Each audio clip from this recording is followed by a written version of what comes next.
கிறிஸ்துவுக்குள் அன்பானவர்களே, ஆண்டவராகிய இயேசு கிறிஸ்துவின் இனிய நாமத்தில் இந்த பாடல் பிறந்த வரலாற்று நிகழ்ச்சிக்கு உங்களை அன்போடு அழைக்கிறேன். இந்த நாளிலேயும் ஒரு பாடல் பிறந்த நிகழ்ச்சியை நாம் பார்ப்போம்.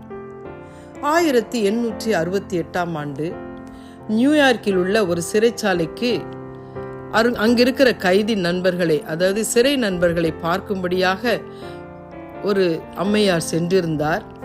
அப்பொழுது ஒரு சிறை அன்பர், "good lord, do not pass me by, நல்ல ஆண்டவரே, என்னை கடந்து செல்லாதேயும்" என்று மன உருக்கமாக பிரார்த்தித்துக் கொண்டிருந்தான். இதை ஃபேனி கிராஸ்பி அம்மையார் கேட்டார்கள். அவருடைய உள்ளம் உடைந்தது. ஏற்கனவே ஃபேனி கிராஸ்பி அம்மையார் பார்வை இழந்த ஒரு அன்பர். ஆனாலும் ஆண்டவருடைய ஊழியத்தை வைராக்கியமாக செய்து கொண்டிருந்தார். சிறை அன்பர்களை பார்க்கும்படியாக சென்ற இடத்திலே இந்த வார்த்தையை கேட்டபோது, "good lord, do not pass me by" என்ற வார்த்தை அவருடைய உள்ளத்திலே அதிகமாக கிரியை செய்ய ஆரம்பித்தது. அதன் பிறகுதான் வில்லியம் டோனே கொடுத்த "pass me not, O gentle saviour" என்ற தலைப்பை அடிப்படையாக கொண்டு ஃபேனி கிராஸ்பி அம்மையார் இந்த பாடலை எழுதினார். அவர் எழுதிய பாடல்கள் ஏறக்குறைய 8000 பாடல்களுக்கு மேலாக. இந்த பாடலின் ஆவிக்குரிய செய்தி, ஆண்டவரே, மற்றவர்களை அழைக்கும் போது என்னையும் கடந்து செல்லாமல் என் தாழ்மையான அழுகுரலை கேளும். இது மனம் திரும்புதல், இரக்கம், விசுவாசம், கிருபை மற்றும் இயேசுவிடம் தனிப்பட்ட முறையில் உதவி கேட்பது ஆகியவற்றை வெளிப்படுத்துகிறது.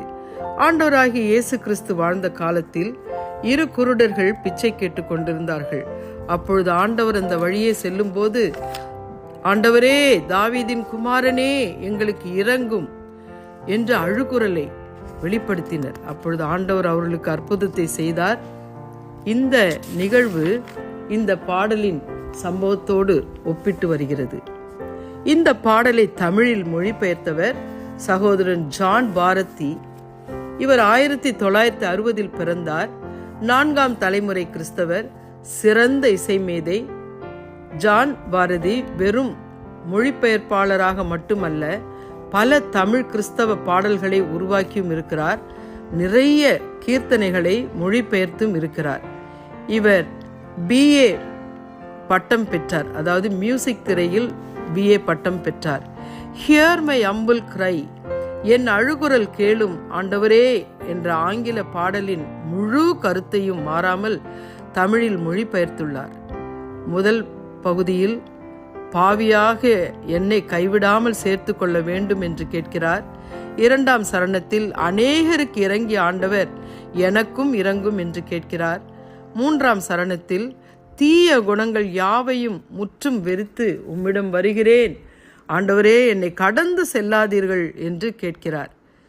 இயேசு சுவாமி, அருள்நாதா, கெஞ்சி கேட்கிறேன் என்று இந்த பாடலை ஜான் பாரதி அவர்கள் தமிழில் மொழிபெயர்த்துள்ளார்கள்.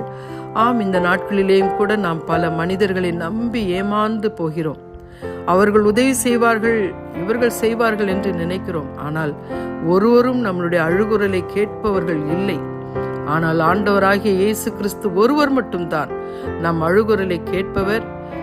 தாவீதின் குமாரனே, எனக்கு இறங்கும் என்று கேட்டபோது அவர் நின்று அந்த குருடனை அழைத்தார் என்று வேதம் சொல்லுகிறது. ஆம், இந்த நாளிலேயும் கூட நாம் நம்முடைய குரலை உயர்த்தி, "ஆண்டவரே, எங்களுக்கு இறங்கும், எங்களை கடந்து போய்விடாதேயும்" என்று நாம் அவரிடத்தில் கேட்போமா? ஆண்டவர் நம்மையும் ஆசீர்வதிப்பார், நம்முடைய அழுகுரலையும் அவர் கேட்பார். இந்த பாடலை நாம் பாடுவோம். இயேசு கிறிஸ்து அருள்நாதா, கெஞ்சி கேட்கிறேன், பாவியேனை கைவிடாமல் சேர்த்து கொள்ளுமே.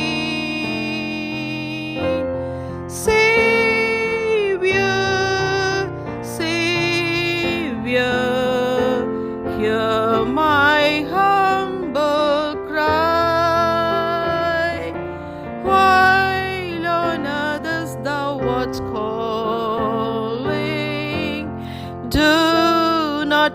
pass me by.